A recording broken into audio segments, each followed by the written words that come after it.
Bat হাতে তেমন কিছু করতে না পারলেও অবশেষে বোলিংয়ে আগের রূপে ফিরলেন টাইগার অলরাউন্ডার সাকিব আল হাসান। শনিবার রাতে কানাডা গ্লোবাল টি-20-তে বাংলা টাইগার্স মিসিসাগারের হয়ে 4 ওভার বল করে 10 রানে তুলে নিলেন ভ্যাঙ্কুভার নাইটসের 3 উইকেট। টুর্নামেন্টে গতকাল প্রথম জয়ও পেয়েছে বাংলা টাইগার্স, আর এই জয়ে অবদান রেখেছে সাকিবের বোলিং নৈপুণ্য। তারা আগুনে বোলিংয়ে আউট হন প্রতিপক্ষের রেজা হ্যান্ড্রিক্স, আসিফ আলী ও ডোয়াইন প্রেটোরিয়াসের মতো ব্যাটাররা।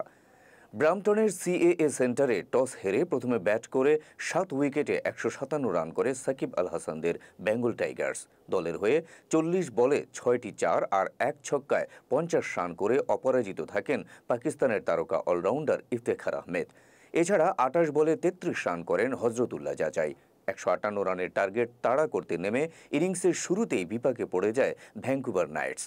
8.1 ওভারে মাত্র 31 রানে 5 উইকেট হারিয়ে ম্যাচ থেকে কার্যত ছিটকে যায় তারা।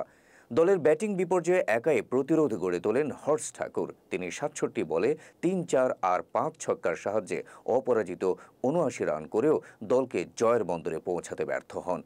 সাকিবদের বোলিং তুপের মুখে পড়ে 20 ওভারে 6 উইকেটে 130 রানের বেশি করতে পারেনি ভ্যাঙ্কুভার নাইটস। ফলে সাকিবের বোলিংয়ে ছন্দে ফেরার ম্যাচে জয় নিয়েই মাঠ ছাড়ে বাংলা টাইগার্স।